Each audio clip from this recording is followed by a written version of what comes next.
The cold was a constant thief. It stole the feeling from her fingers as she scrubbed the tavern floor, stole the breath from her lungs when the wind howled through the cracks in her tiny hovel, and it tried to steal the hope from her heart. Alara fought it every day. For 5 years she had fought. Her knuckles were raw, the skin split and bleeding into the grimy water of the bucket. The harsh lye soap burned like fire in the cuts. She gritted her teeth against the sting. Her world narrowed to the splintered floorboards and the rhythmic scrape of her brush. This was her life. An endless cycle of menial tasks, of averted eyes and whispered insults. She was Alara the Omega, Alara the outcast, Alara the worthless. But in the small room at the back of the hovel, a tiny, perfect reason to endure it all was sleeping. Finn, her son. He was 5 years old, with hair the color of midnight and eyes that held the impossible silver of a winter storm. He was her secret, her treasure, the one beautiful thing in her wretched existence. No one here knew who his father was. They only knew he was a bastard, and she was his shamed, pathetic mother. The tavern door swung open, letting in a blast of icy wind that smelled of pine and coming snow. It carried with it a laugh, sharp and cruel as shattered glass. Lyra. Alara's shoulders hunched instinctively, a reflexive cringe she hated herself for. She tried to make herself smaller, to melt into the shadows by the hearth. Lyra sauntered in, flanked by 2 other she-wolves from the Blackwood pack, the pack that had cast Alara out. They were dressed in fine wools and furs, their cheeks flushed with health and arrogance. Lyra's gaze, sharp and malicious, found Alara immediately. "Well, look what the rats dragged in," Lyra sneered, her voice carrying across the quiet room. "Still scrubbing floors, Alara? I'm surprised you haven't worn your hands down to the bone by now." Alara kept her head down, her focus locked on the floor. Don't react. Don't give her the satisfaction. Just be invisible. It was a mantra she had recited for years. Lyra's fine leather boots stopped inches from her bucket. "I asked you a question, Omega." The word was a whip crack. Slowly, Alara lifted her head. "I have work to do, Lyra." Her voice was a hoarse whisper, rough from disuse. Lyra's smile was a predator's grin. She nudged the bucket with the toe of her boot, spilling the filthy water across the section Alara had just cleaned. "Oops, clumsy me. You'll have to do that again." Rage, hot and bitter, flared in Alara's chest, but she choked it down. Fighting back would only make it worse. It could cost her this job, the pittance that kept a roof over Finn's head and a little broth in his bowl. So she nodded, her jaw tight. "Yes, Lyra." "Pathetic," one of Lyra's companions muttered. "And where is the little whelp?" Lyra continued, her eyes glinting. "Still hiding him away? Are you afraid someone might see the proof of your shame?" At the mention of Finn, a different kind of fire ignited in Alara, a cold, protective fury. She rose slowly to her feet, her small frame trembling not with fear, but with a strength she only found when he was threatened. "Leave him out of this." Lyra's eyebrows shot up in feigned surprise. "Oh, she speaks. The little mouse has a squeak after all." She took a step closer, her scent, sharp and territorial, washing over Alara. "Everyone knows you laid with some rogue, some pathetic stray who left you with his pup. You brought shame on our pack, and this is what you deserve. A life of filth. It's what you are."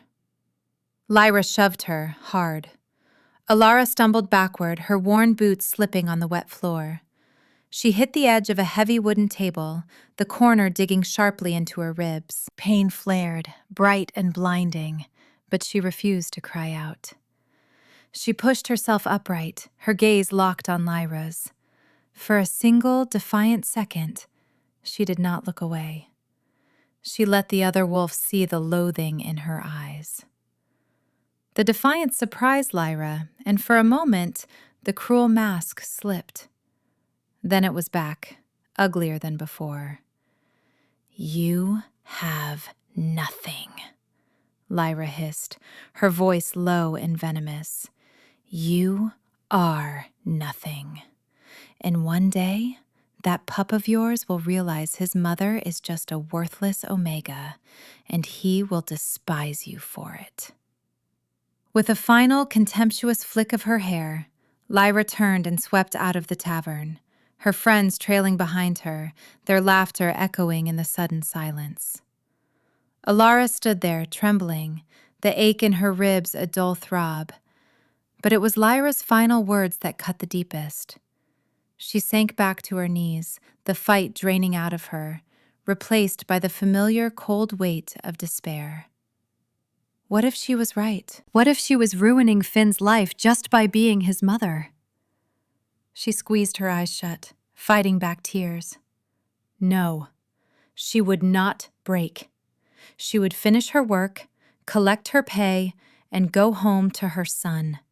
He was all that mattered. The blizzard hit without warning. One moment, the sky was a bruised purple. The next, the world dissolved into a churning vortex of white. The wind screamed like a dying animal, tearing at the walls of their hovel. Alara had barred the door and stuffed every crack with rags, but the cold was relentless. It seeped through the thin walls, a palpable, malicious presence. Finn coughed, a dry, rattling sound that tore at her heart. He was huddled under every blanket they owned, his small body shivering. His forehead was slick with sweat, his skin burning to the touch. The fever had taken hold 3 days ago, and it was only getting worse. The village healer had given her some dried herbs, but they did nothing. "Mama," he whimpered, his silver eyes glassy with pain. "I'm so cold." "I know, my love, I know." She tucked the threadbare wool tighter around him, her own body aching from the chill. She had given him the last of their firewood, the last of their food. There was nothing left. The storm had cut them off from the village, from everything. Desperation was a clawing thing in her throat. She could not let him die. She would not. There was one last desperate chance, the Elderwood. It was a place of legend, a primal forest said to be ruled by spirits and beasts, a place no sane person would enter, especially not in a storm like this. But deep within it, stories said, grew the sun petal, a flower that bloomed even in the deepest winter and whose tea could break any fever. It was a fool's hope, a fairy tale, but it was the only hope she had left. She kissed Finn's feverish brow. "I'll be back soon, my sweet boy. I'm going to make you better. You just have to hold on." He was too weak to reply, his eyes fluttering shut. Wrapping herself in her thinnest cloak, the thicker one was on Finn's bed. Alara braced herself and pushed open the door. The wind hit her like a physical blow, stealing her breath and driving needles of ice into her exposed skin. The world outside was an indistinct blur of white and gray. Visibility was near zero. She pushed forward, leaning into the gale, her every instinct screaming at her to turn back. The forest was forbidden territory. It belonged to the great pack of the north, ruled by a king spoken of only in hushed, fearful whispers. An ancient, ruthless alpha who tolerated no trespassers. To be caught on his lands was a death sentence. But the thought of Finn, small and fading in their cold little room, was a greater fear than any alpha king. The trees of the Elderwood loomed like skeletal giants, their branches clawing at the sky. The moment she stepped beneath their canopy, the roar of the wind lessened, but the silence that replaced it was somehow more terrifying. The air was heavy, ancient, and thick with a power that made the hairs on her arms stand on end. Every snap of a twig, every rustle in the undergrowth sent a jolt of terror through her. She searched frantically, her eyes scanning the snow-covered ground for any sign of the pale golden flower. An hour passed, then 2. Her body was numb, her movements clumsy and slow. The cold was winning. It was seeping into her bones, slowing her heart. Hope began to curdle into despair. It was a myth. There was no magic flower. She was going to die out here, and Finn would die alone. A sob escaped her lips, freezing in the frigid air. She stumbled, her foot catching on an unseen root. She fell hard, her head cracking against the frozen earth. Black spots danced in her vision. This is it, she thought, a strange sense of calm washing over her. This is the end. And then she heard it, a low, guttural growl that vibrated through the ground. It was not the sound of any normal wolf. It was something larger, darker, hungrier. She forced herself to roll over, her body screaming in protest. 2 points of malevolent green light glowed from the shadows between the trees. A shadow beast, a creature of nightmare, was stalking towards her. Its form was like a massive wolf, but made of shifting darkness and armed with claws of solid ice. Fear, primal and absolute, cut through the fog of cold. She scrambled backward, her raw hands scraping against the frozen ground. There was nowhere to run. The beast lunged. She threw her arms up to shield her face, a scream tearing from her throat. She braced for the agony of tooth and claw. It never came. Instead, a blur of silver and black exploded from the trees to her right. It was a wolf. But a wolf of impossible size, larger than a pony, with fur the color of a thundercloud and a snarl that was the sound of the storm itself. He slammed into the shadow beast with the force of an avalanche. The 2 titans crashed together in a whirlwind of fury. Snow and black ichor flew through the air. The giant wolf fought with a savage grace, his movements a blur of controlled power. He was magnificent and terrifying. Alara could only watch, paralyzed, as he sank his massive teeth into the shadow beast's neck. The creature of darkness shrieked, a sound that grated on the soul, and then dissolved into a cloud of black dust that was instantly swept away by the wind. The giant wolf stood over the spot where his enemy had fallen, his broad chest heaving. He turned his head, and his eyes found hers. They were not the eyes of an animal. They were intelligent, ancient, and they glowed with a soft, molten gold. Her breath caught. This was no ordinary wolf. This was a shifter. And from the sheer, overwhelming aura of power that rolled off him in waves, she knew with sickening certainty who he was. The Alpha King. He took a step towards her, and the world seemed to tilt on its axis. He was shifting, his form elongating, bones cracking and reforming with an audible series of pops. In seconds, the wolf was gone, and a man stood in his place. He was impossibly tall and broad, a true giant clad in dark furs and leather. His hair was as black as a raven's wing, dusted with snow. His face was harsh, carved from granite, all sharp angles and predatory beauty. And his eyes, those molten gold eyes, were fixed on her, burning with an intensity that stripped her bare. He took another step, his presence so immense it felt like the mountain itself was moving towards her. She was frozen, a rabbit before the stoat. This was the king whose laws she had broken, whose territory she had invaded. He would kill her for her transgression. He reached her in 2 long strides, kneeling in the snow before her small, trembling form.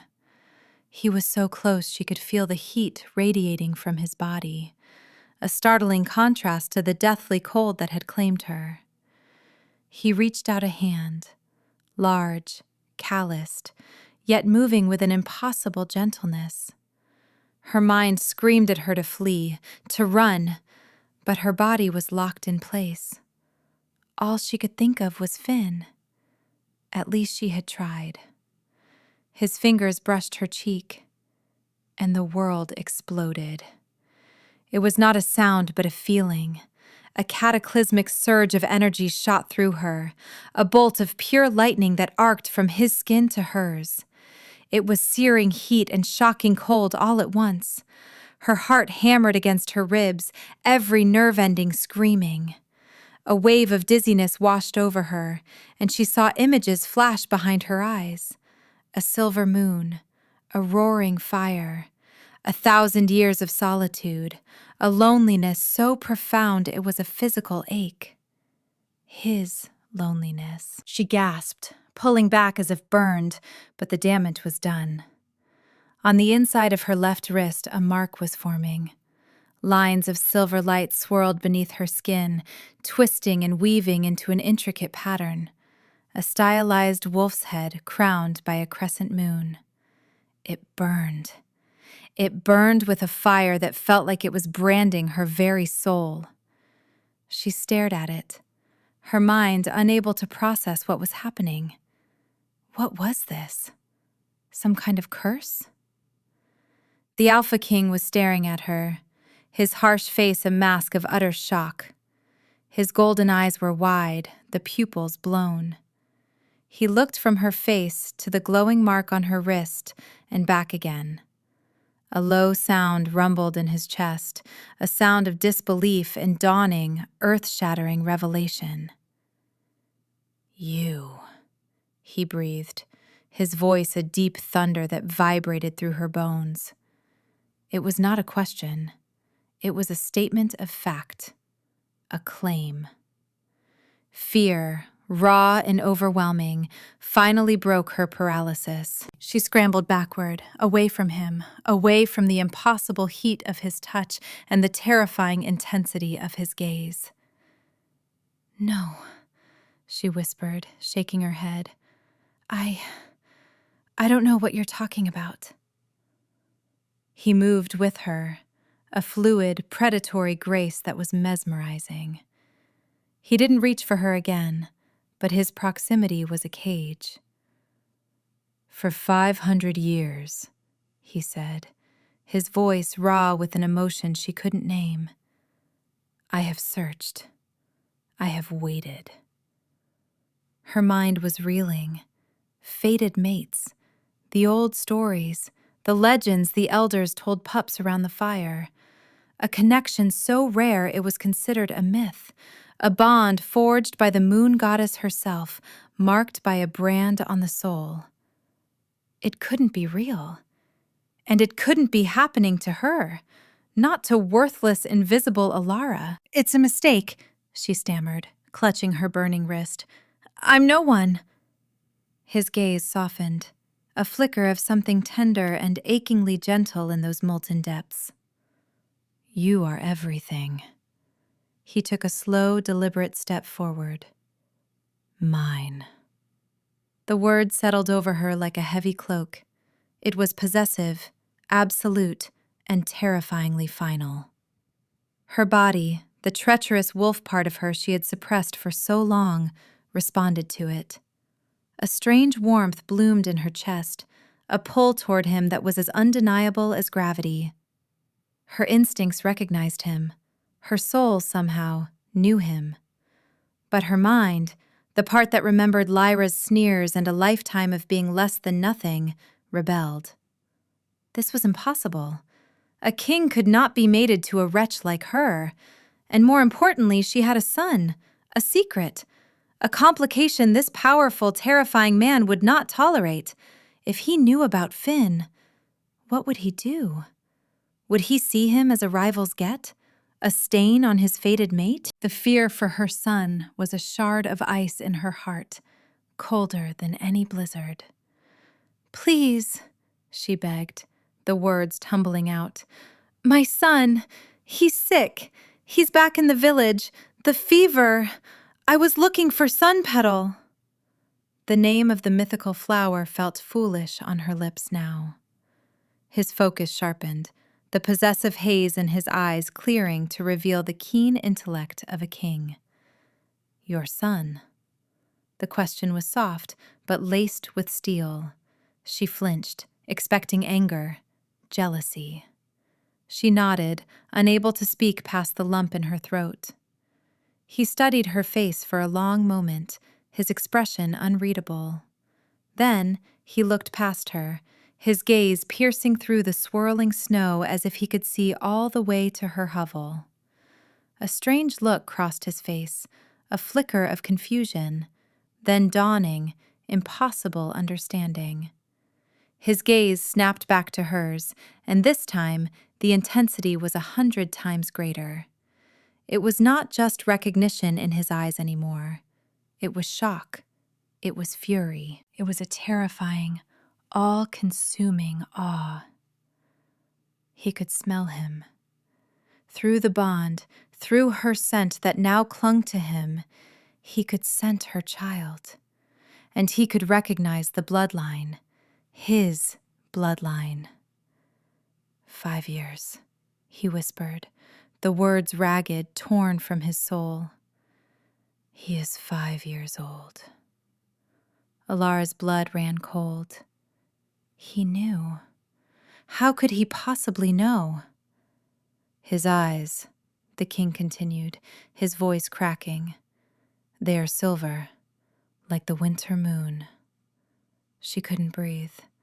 It was as if he was looking directly into her memories, into her heart, and seeing her most precious secret. He took another step, and this time she didn't back away. She was too stunned. He stopped before her, his massive frame blocking out the storm. He reached out, not for her, but to gently cup her jaw, forcing her to meet his gaze. The fury was still there, a tempest in his golden eyes, but it wasn't directed at her. It was a rage against fate, against the years that had been stolen from them. "You ran," he stated, the pieces clicking into place for him. "The night of the Blood Moon Festival, in the Blackwood territory. You were there." Her memory flared, a chaotic festival, the heady scent of pine and wolf musk, a dance, a blur of faces, a powerful, handsome stranger whose eyes had burned with a lonely fire. She had been young, reckless, desperate for a single night of feeling wanted before resigning herself to a life of servitude. They had spoken little, caught up in a primal, irresistible pull. She had fled before sunrise, terrified of the connection, ashamed of her weakness. She never even knew his name. She had thought he was just a high-ranking warrior from a visiting pack, not the Alpha King himself. The realization hit her with the force of a physical blow. Finn, her beautiful, perfect son. He was not the child of a rogue. He was the son of the Alpha King, an heir. "I didn't know," she choked out, tears finally breaking free, freezing on her cheeks. "I swear, I didn't know who you were." "I have you now. Kaelin." The name echoed in her mind from some deep, forgotten place, said, his voice thick with emotion. He gently wiped a tear from her cheek with his thumb. The simple touch sent another jolt of energy through the bond, a wave of warmth and rightness that terrified her. "Both of you." He swept her into his arms as if she weighed nothing. The sudden heat of his body was a shock, chasing away the deadly chill that had been consuming her. He wrapped his fur-lined cloak around her, cocooning her against his broad chest. "Hold on," he murmured, his lips brushing against her hair. His voice was no longer the command of a king, but the desperate promise of a mate. "We're going to get our son." The journey back was a blur.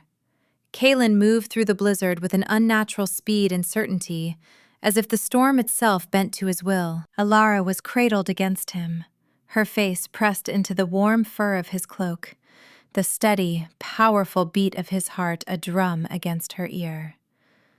The bond between them was a living thing, a humming current of energy that flowed from him to her, pouring strength and warmth into her exhausted body. She was dizzy with it, with him. His scent filled her senses, pine, winter storm, and something else, something uniquely him, something that her soul recognized as home. Her wolf, so long dormant, was stirring, preening under the attention of its alpha, its king, its mate. But her fear was a cold knot in her stomach. This was too much, too fast. From Omega servant to the fated mate of the most powerful shifter on the continent, it felt like a dream, a cruel joke. They reached her hovel in what felt like minutes. Kaelin pushed aside the flimsy door and swept inside. The small room was frigid. Finn was a small lump under the pile of blankets, his breathing shallow and ragged. Kaelin went to him immediately, his large frame seeming to fill the entire space. He knelt by the pallet, his movements careful, almost reverent. He gently pulled back the blankets. For the first time, the Alpha King laid eyes on his son. A choked sound escaped Kaelin's throat. He reached out a trembling hand, brushing Finn's sweat-damp midnight hair from his forehead. Finn's eyes fluttered open, glassy and unfocused. For a moment, his gaze, silver and stormy, met Kaelin's, gold and burning. Recognition. On both sides. A father and son meeting across a chasm of lost years. "He is burning up," Kaelin said, his voice tight with worry and a rage directed at the world. He looked at Alara, his eyes blazing. "This hovel, this life, they did this to you. They let my son waste away in the cold." "I did my best," she whispered, the old shame rising. "Your best was more than they deserved," he growled, his gaze softening as it fell on her. He stood, scooping Finn, blankets and all, into his powerful arms. Finn whimpered but settled against the king's chest, instinctively seeking his warmth. "This ends now. You are not an outcast. He is not a bastard. He is a prince, and you are my queen." He turned and strode out of the hovel without a backward glance, Alara hurrying to keep up. The storm was already beginning to subside, as if its purpose had been served. Hidden in the shadows of the elderwood, a pair of eyes watched them go. Lyra had followed Alara, driven by a spiteful curiosity. She had seen it all. The shadow beast, the giant's wolf, the impossible man who emerged. And she had seen the glowing mark on Alara's wrist. It wasn't just a mark. It was the legendary soul brand of the Alpha King. A vicious, jealous rage consumed her. That should have been her. She was a highborn beta, beautiful and strong. She deserved a powerful mate, a king, not some worthless, filth-covered omega. And the child, the king's heir, a weapon, a key. Lyra smiled, a cold, cruel twisting of her lips. The Alpha King had enemies, powerful enemies who would pay handsomely for knowledge of his one, newly discovered weakness. She faded back into the trees, her mind already racing. Alara's fairy tale was about to become a nightmare. Kaelin's fortress was not a castle of cold stone, but a living structure woven from ancient weirwood and granite, nestled in the heart of a mountain. Warm light spilled from every window, and the air hummed with power and life. Inside, it was a world away from Alara's hovel. Fires roared in massive hearths, thick furs covered the floors, and the air smelled of roasting meat and wood smoke. Warriors and pack members stopped and stared as Kaelin strode through the halls, his sick son in his arms, and the ragged, terrified woman at his heels. Whispers followed them like the rustling of leaves. Who was she? And the child? He had the king's scent. Kaelin ignored them all. He took them to his private chambers, a sprawling suite of rooms with a fire large enough to stand in and a bed piled high with wolf pelts. He laid Finn down gently on the massive bed, tucking the furs around him. "He needs a healer," Alara said, her voice small in the vast room. "I am here," said a calm voice. An old she-wolf with kind eyes and silver-streaked fur emerged from an adjoining room. She bowed her head to Kaelin before turning her attention to Finn. Her hands, gnarled but gentle, hovered over him, feeling the heat of his fever. "It is deep in his lungs," the healer, whose name was Morwen, said gravely. "But he is strong. His father's blood runs true. He will fight." She began to mix herbs in a bowl, her movements practiced and sure. Kaelin turned to Alara. He guided her to a chair by the fire, his hands firm on her shoulders. "Sit down." It was a command, but it was spoken with a deep undercurrent of care.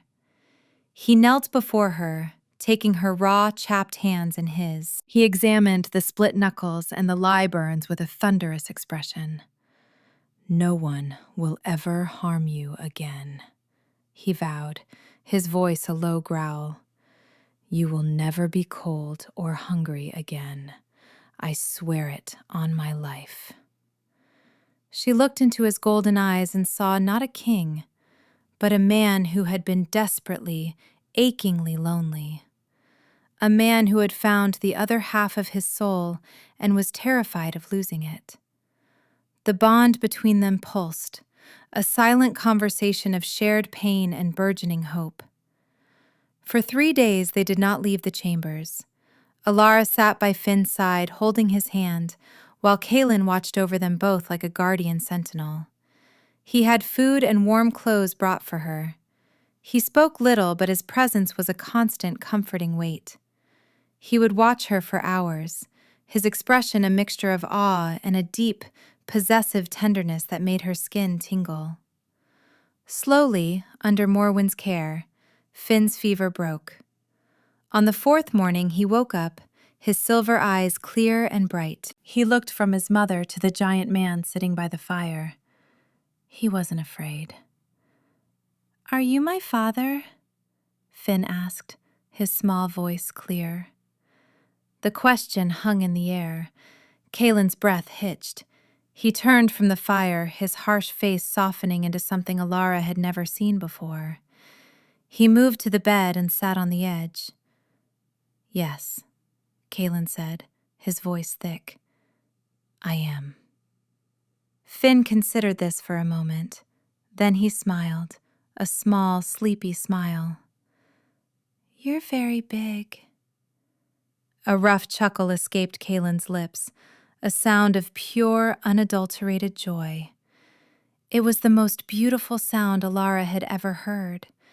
In that moment, watching the ancient king and the small boy who was his perfect miniature, the knot of fear in her chest began to loosen. Maybe this could be real. Maybe she could have this. But peace was a fragile, fleeting thing. A guard appeared at the door, his face grim. "My king, a message from the southern border. Lord Malakor's forces are gathering." Kaelin's face hardened, the brief moment of peace shattered. He stood, once again the formidable Alpha King. "I must see to this." He looked at Alara, his eyes filled with regret. "I will not be long. You are safe here. No one will harm you." He placed a kiss on her forehead, a soft, branding touch that sent heat through her entire body. Then he was gone, his powerful presence leaving a void in the room. Alara watched him go, a sense of foreboding creeping over her. The name Malachor echoed in her memory.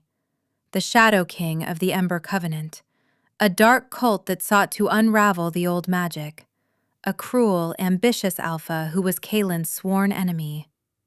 She turned back to Finn, pushing the fear away. Kaylin was right. They were safe here, in the heart of his power. She was wrong. Hours later, while Finn slept peacefully, a soft knock came at the door. Thinking it was Morwen, Alara opened it without hesitation. It wasn't the healer. It was Lyra. Behind her stood two hulking guards Alara didn't recognize, their eyes cold and empty. They wore the sigil of the Ember Covenant. "Hello, Omega," Lyra purred, her smile dripping with poison. "Did you really think it would be that easy? That you could have a king?" Before Alara could scream, one of the guards clapped a hand over her mouth. A cloth was pressed to her face, its scent cloying and sweet. Her head swam, her limbs grew heavy. The last thing she saw before darkness claimed her was Lyra's triumphant, hateful face. She awoke to pain, a searing, agonizing pain that centered on her left wrist. She was in a cold, damp cell, chained to the wall. The chains were not iron, but silver, the metal burning her skin and sending waves of nauseating weakness through her. The bond, the beautiful, humming connection to Kaylin, was being suppressed. It was still there, a faint, desperate thread, but it was stretched thin, screaming with a pain that was not just her own, but his. She could feel his distant, frantic panic. Finn was gone. The terror was so absolute it nearly stopped her heart. "Finn!" she screamed, her voice raw. She pulled against the chains, the silver biting deeper into her flesh. "Where is my son?" A heavy door creaked open, spilling dim torchlight into the cell. A man stood there, silhouetted against the light. He was tall and unnaturally thin, dressed in black robes embroidered with red embers. His face was pale and gaunt, his eyes holding a chilling, fanatical light. "Your pup is safe, for now," the man said, his voice smooth and cold as polished stone. "He is a valuable commodity." This was Lord Malachor. "What do you want?" Alara spat, forcing her body to stop trembling. Malachor stepped into the cell, circling her like a vulture. "What all men like me want. Power. Kaylin's power is tied to the heart of this land, a bond that can only be severed or stolen. For centuries he has been invincible, but now," he gestured to her, "now he has a weakness. Two, in fact." He stopped in front of her, his cold eyes examining the soul brand on her wrist, which was now a dull, angry gray. "This bond is a conduit. With the proper ritual, and with the leverage of his heir, we will force him to transfer his alpha power to me, the power of the mountain itself. I will become the true Alpha King, and he will be nothing." "He will never do it," she hissed. Malachor smiled, a chilling, humorless expression. "Oh, I think he will. To save his precious mate and his newfound son, he will give up anything." He traced a cold finger along her jaw. "You are the key, little Omega, the key to his undoing." He left her in the darkness, the echo of his words a poison in the air. Despair washed over her, a black, suffocating tide. He was right. Kaylin would sacrifice himself for them. She had not been a blessing to him. She was a curse, a vulnerability his enemies had seized upon in an instant. Lyra's words came back to her. "You have nothing. You are nothing." She slumped against the wall, the silver chains leeching her strength. The bond was a constant throb of agony, a reminder of what she had found, in what she was about to make him lose. Tears streamed down her face. She was so weak, so worthless. Alara. The voice was not in the cell. It was in her head. It was faint, strained, but unmistakable. Kaelin. Hold on, the voice pleaded, laced with his own agony. I feel you. I feel the silver. I am coming. A tiny spark ignited in the darkness of her despair. He was fighting for her. He could still feel her. They have Finn, she thought, pouring all her fear and desperation into the fragile connection. A wave of pure, murderous rage slammed through the bond, so powerful it made her gasp. It was his fury, untamed and absolute. I know. I will tear their world apart. Just hold on. Stay with me. The connection flickered and died, the silver chains too strong to maintain it. But it was enough. Hope. It was a fragile, defiant thing, but it was there. She would not break. For Kaelin. For Finn. She would hold on. The fortress of the Ember Covenant was a jagged shard of obsidian thrusting out of the blighted earth, a place of dark rituals and stolen power. Kaelin arrived not with stealth, but with the righteous fury of a storm. The ground shook as he and his 100 elite warriors, all in their massive war forms, slammed into the fortress gates. The gates, forged with dark magic, shattered like glass. The battle was immediate and brutal. Malakor's cultists were numerous, but they could not stand against the primal power of Kaelin's royal guard. The Alpha King himself was a whirlwind of destruction at the forefront, his golden eyes blazing with divine rage. Every enemy that fell was one step closer to Alara. The pain from their severed bond was a physical torment, a constant ripping sensation in his chest, fueling his fury. Deep within the fortress, in the main ritual chamber, Malakor dragged Alara to the center of a complex runic circle carved into the floor. Finn was held nearby by Lyra, his small face pale with terror, but his silver eyes defiant.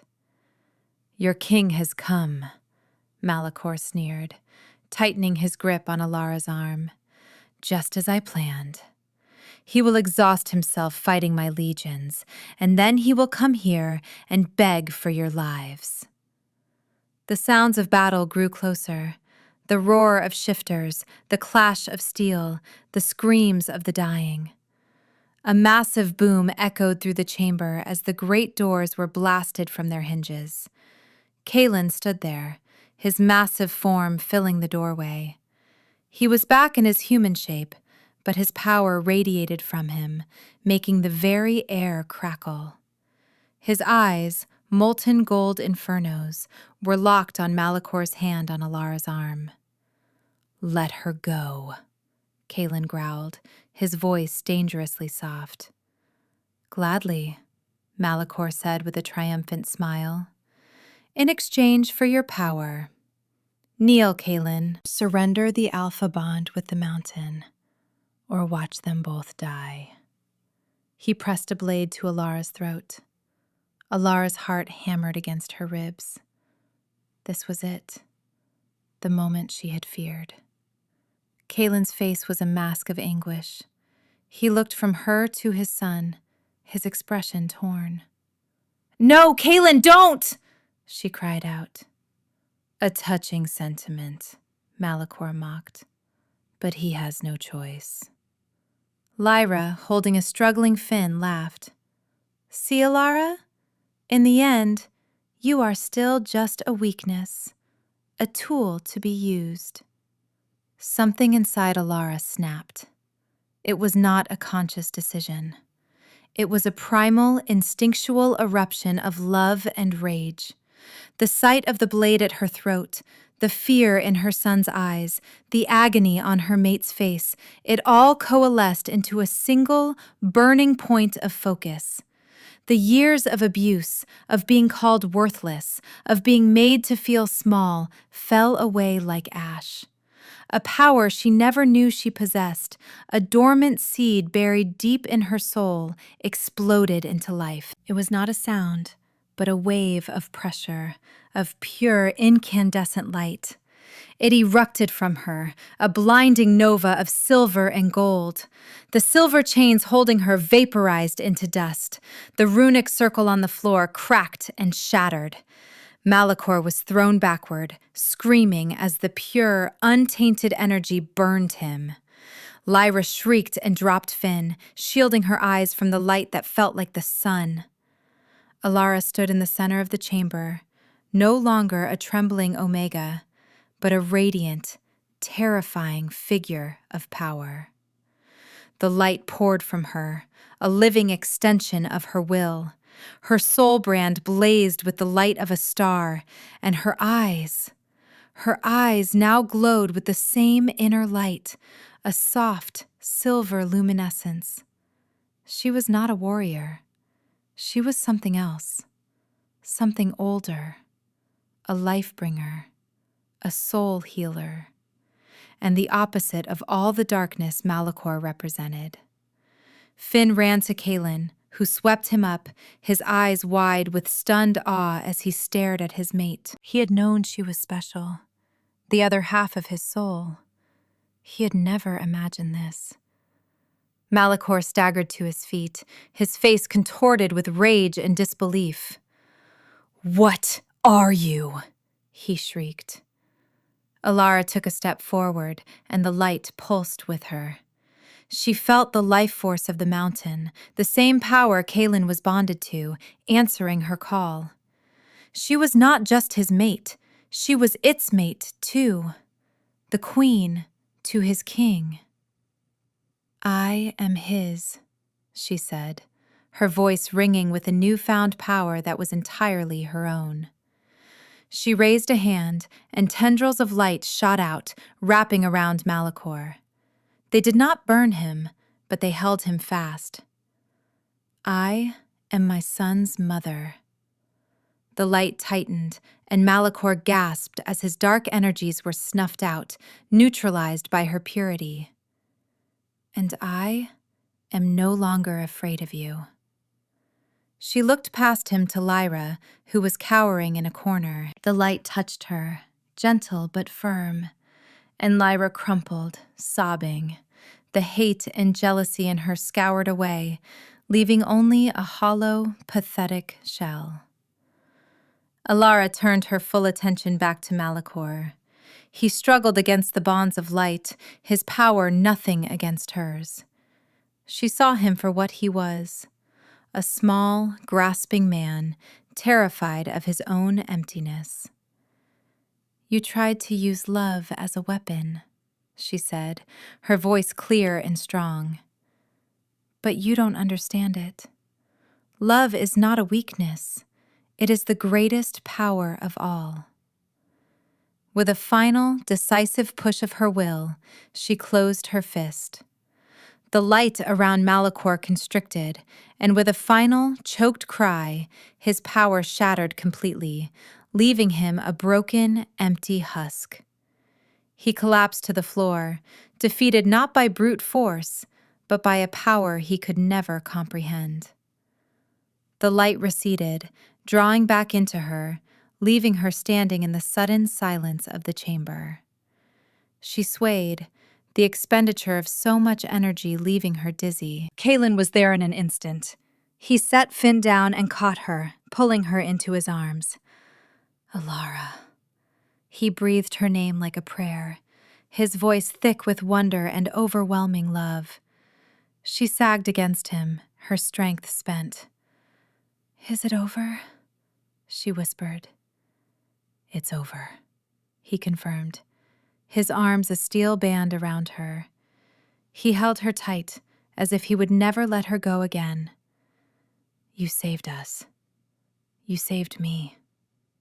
She looked up at him, into the golden eyes that held nothing but adoration. The last vestiges of her self-doubt, The echoes of Lyra's taunts and a lifetime of worthlessness finally dissolved and vanished in the warmth of his gaze. She was not worthless. She was powerful. She was loved. He lowered his head and kissed her. It was not a kiss of frantic relief, but one of deep, soul-shaking certainty. It was a promise, a vow. The bond between them flared, no longer a fragile thread, but a blazing, unbreakable anchor, locking their souls together for eternity. When he finally pulled back, she reached up and placed her hand on his chest, right over his heart. "Mine," she whispered, echoing the first word he had ever spoken to her. But this time, it was her claim. A brilliant silver light flared from her palm. On his skin, beneath his tunic, a mark burned into existence, a mirror of her own, a snarling wolf's head, crowned not by a crescent moon, but by a radiant sun. The bond was complete, equal, whole. The great hall of Kaelin's mountain fortress was filled to capacity. Every member of the Northern Pack was there, their faces a mixture of curiosity and awe. They had heard the stories of the battle, of the Omega who had manifested a power not seen in 1,000 years, a power that had single-handedly defeated the Shadow King. Kaelin stood on the dais before the throne carved from the heart of the mountain. He was not alone. Alara stood beside him, holding Finn's hand. She was no longer dressed in rags, but in a simple, elegant gown of midnight blue that matched her hair. She was not wearing a crown, but she didn't need one. An aura of quiet, formidable power radiated from her, a perfect complement to Kaelin's raw, kingly presence. Kaelin raised a hand, and the hall fell silent. "For 500 years, I have led this pack alone," his voice boomed, filled with an emotion his people had never heard before. "I have been your king, your protector. But a king is only half of a whole.